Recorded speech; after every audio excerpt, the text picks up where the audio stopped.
understand, even children can easily pick it up. All the different traditions have gratefulness somewhere in their center. And will say, yes, that is very important. And people who have no other particular religious affiliation will say, yes, gratefulness is important. So that is our practice, to live gratefully, to see that every moment is a given moment, that this world is a given world, that you constantly receive from the great giver, from the great source, and give it back in thanksgiving. That would be the knower, the known, and the knowing, in a sense, that flowing forth from the source into all that exists and flowing back in thanksgiving. What prevents us from being so giving, so compassionate? On one hand, it would seem to be the most natural of impulses to help each other and to pass on what we know and what we have. Is it the ego that moves between us and the divine, between us and other people? And if so, is that why the annihilation of the ego is a part of most mystical practice? I wouldn't speak about the annihilation of the ego, because we need an ego. The ego is like the masks without which we couldn't be in the world. We have to have a presence in the world. Not annihilation, but the problem is that we identify with the ego. It's like an actor who identifies with Hamlet or with Ophelia. She goes crazy if she does that. If she forgets who she is and just thinks she's suddenly Ophelia, or he thinks he's suddenly Hamlet.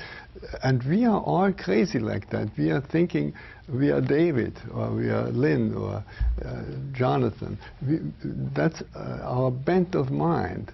And the key is to no longer identify with the role, no longer identify, but have it, be able to play it. An aspect of mystical experience that has intrigued me for a long time has recently been articulated by people like Michael Murphy, that the mystical experience itself may have been a trigger in human evolution.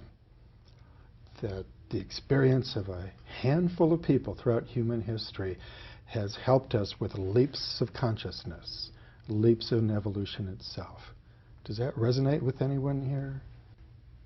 Well, you have already mentioned, Phil, that the great founders of the great spiritual traditions were mystics. Buddha was mystic, Moses, Jesus, Muhammad, they were all great mystics, and each expressed that experience of oneness in a very different way, according to the time, history, the culture, the whole setting, and then it also developed in a different way. But basically, it all goes back to that basic mystic experience, it would seem to me. Can we talk for a moment about the value of the experience? It's a loaded word, a lapidary word, but is the mystical experience valuable simply for itself, to the person who has been visited, been graced, been blessed? Or is there another dimension where the mystical experience can also be of value to the tribe, the community? Yeah, you share your grace. Itself. You share the grace that you have, the light that you're given. Yeah. And all these great founders of the traditions have raised the consciousness of the tribe, of the human family to a new level. And the danger is that we block it there and that we put a ceiling on it. It's meant to continue to develop. Unless we raise the level of our consciousness to a new level, we won't make it through the crisis in which we find ourselves. And Ken Wilber points out that there is that no way has been found of raising consciousness that works statistically except meditation, and meditation does work. So spiritual practice is the only way that has been shown to accelerate the progress in awareness. To go back to your question about the value, and here perhaps I have a different attitude, that per se the experience has no value.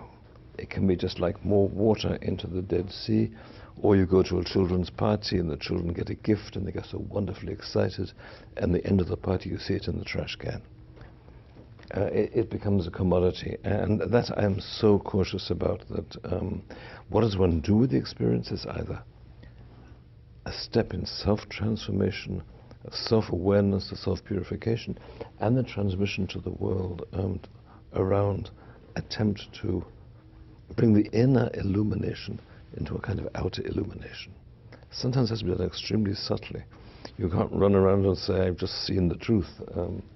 They throw stones at you, nobody listens. No, I think though in most traditions now there is the idea that you walk this understanding into your everyday life, that you're here to practice it, and this is how this transformation is you know, this lift in consciousness will be, is people actually living their understanding. And, you know, through these experiences you get little glimpses as to what is, because you ask someone, what is your understanding? And they can't say anything. We haven't been able, we don't have a language anymore to speak about these things. Focus on gratefulness as practice will raise your level of social consciousness. The Buddhists have a beautiful prayer before a meal. Innumerable labors brought us this food. We should know how it comes to us. If we think of all the people that worked, I remember a bumper sticker, do you have food? Thank a farm worker. That immediately brings up all the political issues that are nowadays connected with undocumented farm workers, without whom we would have nothing on our table. These things are quite central to keeping the mystic experience alive. They are the overflow into everyday practice. Well, I appreciate all three of you hitting that grace note of gratefulness and the gift with our discussion. Thank you, Mata Lin. Thank you, Jonathan. Thank you, Brother David. Thank you.